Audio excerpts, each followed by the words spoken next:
Court के आदेश पर धोखाधड़ी ठगी के फरार आरोपी की संपत्ति की जोजीबी पुलिस के द्वारा की गई कुर्की।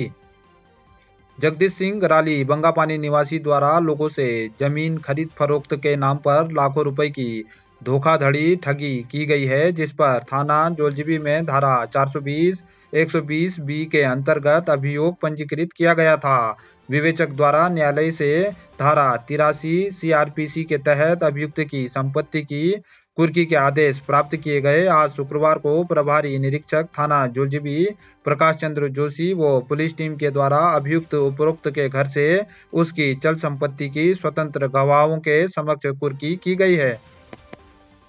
जाराजिबली में निर्माणाधीन मोटर पुल के कार्य की गुणवत्ता पर ग्रामीणों ने उठाए सवाल, तहसीलदार को सौंपा ज्ञापन। जाराजिबली के तोक गडार में एनपीसीसी के द्वारा मोटर पुल का निर्माण कराया जा रहा है। स्थानीय लोगों ने आज तहसील मुख्यालय बंगापानी पहुंचकर निर्माण कार्य की गुणवत्ता में सवाल उठाते हुए तहसीलदार को ज्ञापन सौंपकर शीघ्र अनियमितताओं पर अंकुश लगाने की मांग की है। ग्रामीणों ने कहा कि निर्माण कार्य में गुणवत्ताहीन सामग्री का उपयोग किया जा रहा है, साथ ही ठेकेदार के द्वारा अपनी मशीन से क्षेत्र में अवैध खनन भी किया जा रहा है। ग्रामीणों ने ज्ञापन सौंपकर शीघ्र अनियमितताओं पर रोक लगाने की मांग की है।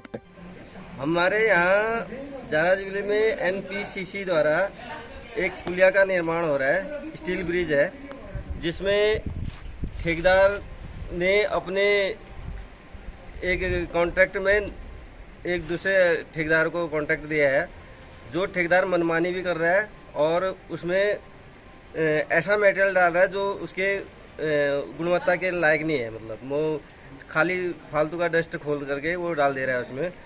इसलिए हम लोग यहाँ पर ज्ञापन देने आए हैं और उसकी जो मशीन है वो सब अवैध काम कर रही है। जाराजिबली में जहाँ तहाँ वो खनन कार्य कर रही है और उसके एक हाईवा भी है, जिसको हम चाहते हैं कि उसको बंद कराया जाए, उनकी हाईवा और मशीन दोनों को। नशे के खिलाफ पुलिस ने महाविद्यालय मुनस्यारी में चलाया जागरूकता अभियान, छात्रों को दी गई विभिन्न कानूनी जानकारियां।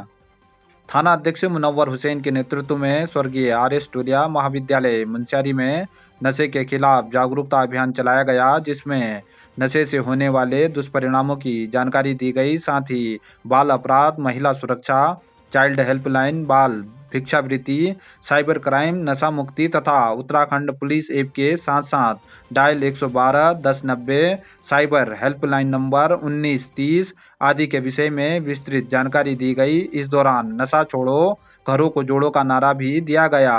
कार्यक्रम में विद्यालय के प्राचार्य डॉक्टर हितेश कुमार सहित शिक्षक और छात्र मौजूद रहे।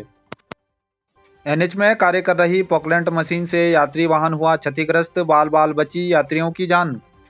टनकपुर तवाघाट राष्ट्रीय राजमार्ग के अंतर्गत छाछुम में मोटर मार्ग के चौड़ीकरण का कार्य कर रही हिलवेज कंपनी के पॉकलैंड मशीन से आज एक यात्री वाहन बुरी तरह से क्षतिग्रस्त हो गई, जिसमें सवार 3 यात्रियों को चोट आई। अचानक हुई दुर्घटना से बाल बाल वाहन में सवार यात्रियों की जान बच सकी। अभी तक थाना बलवाकोट में घटना को लेकर कोई रिपोर्ट दर्ज नहीं हुई है। स्थानीय राजस्व उप निरीक्षक सुरेंद्र धामी ने बताया कि पॉकलैंड चालक फरार है। कार्यदायी कंपनी के द्वारा कोई भी जानकारी नहीं दी जा रही है। घटना को अंजाम देने वाली पॉकलैंड मशीन का नंबर भी मशीन में नहीं लिखा हुआ है।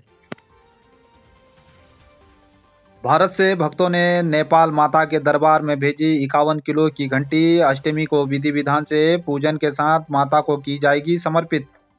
भारत के जोलजीबी से लगभग 6 किलोमीटर की पैदल दूरी में स्थित पंतपाली सिराल गांव में स्थित माता भगवती के मंदिर में चढ़ाने हेतु भारतीय सेना के पूर्व सूबेदार चिंतामणि ओझा ने 51 किलो की घंटी भेजी, जिसको पारंपरिक वाद्य यंत्रों के साथ प्रेम ओझा, हरीश ओझा, घनश्याम ओझा, देवी दत्त ओझा, मोहन देव, विनोद ओझा सहित ग्रामीणों ने भारतीय क्षेत्र से काली नदी को पार कर घंटों की पैदल यात्रा कर घंटी को नेपाल मंदिर में पहुंचा दिया है, जिसे अष्टमी के दिन विधि विधान से पूजा कर माता को समर्पित किया जाएगा। भारत नेपाल के बीच रोटी बेटी के संबंधों के चलते दोनों क्षेत्रों के लोग नवरात्रि के महापर्व को धूमधाम से मनाते हुए दोनों देशों की सुख शांति और समृद्धि की कामना कर रहे हैं। रूसा द्वारा स्थापित 10 किलोवाट सोलर पैनल सिस्टम का प्राचार्य डॉक्टर हितेश कुमार ने किया उद्घाटन। डिग्री कॉलेज मुंशियारी में रूसा के द्वारा सस्टेनेबल एनर्जी एवं पर्यावरण संरक्षण के संकल्पों को बढ़ावा देने के लिए 10 किलोवाट सोलर पैनल सिस्टम को स्थापित किया गया है, जिसका उद्घाटन आज महाविद्यालय के प्राचार्य डॉक्टर हितेश कुमार ने किया। उन्होंने कहा कि सोलर पैनल लग जाने से विद्यालय में 24 घंटे विश्वसनीय ऊर्जा का स्रोत उपलब्ध रहेगा, साथ ही विद्युत के लिए खर्च होने वाली धनराशि में भी कमी आएगी। सेवा पखवाड़े के तहत बीजेपी कार्यकर्ताओं ने हनुमान मंदिर धारचूला के परिसर में चलाया स्वच्छता अभियान। बजरंगबली की पूजा कर देश के सुख शांति और समृद्धि की कामना की।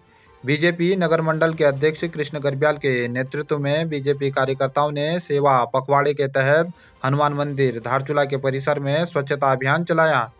भारत के यशस्वी प्रधानमंत्री माननीय नरेंद्र मोदी जी के जन्मदिन 17 सितंबर से भारतीय जनता पार्टी ने पूरे देश में विविध सेवा पखवाड़ा का आयोजन किया और 2 अक्टूबर महात्मा गांधी की जयंती तक यह कार्यक्रम चलेगा। उसी क्रम में हमारे पारंपरिक धरोहरों के संरक्षण, पारंपरिक मंदिरों के संरक्षण, पारंपरिक जल स्रोतों के संरक्षण सहित स्वच्छता अभियान और विविध सेवा कार्यक्रम आयोजित किए। उसी क्रम में आज धारचूला के प्रसिद्ध हनुमान मंदिर में हम लोगों ने स्वच्छता अभियान किया और सेवा कार्यक्रम आयोजित किए और अंदर पूजा अर्चना की। इस पूजा अर्चना में संपूर्ण विश्व शांति और कोरोना जैसे महामारी दोबारा न पनपे और सामाजिक सहभागिता, बंधुत्व, भाईचारा की कामना की और माननीय प्रधानमंत्री जी के यश में दिन दुगनी रात चौगुनी प्रगति हो और भारत फिर दोबारा सोने की चिड़िया बने, भारत फिर दोबारा विश्वगुरु कहलाए, ऐसी कामना हम सभी ने की।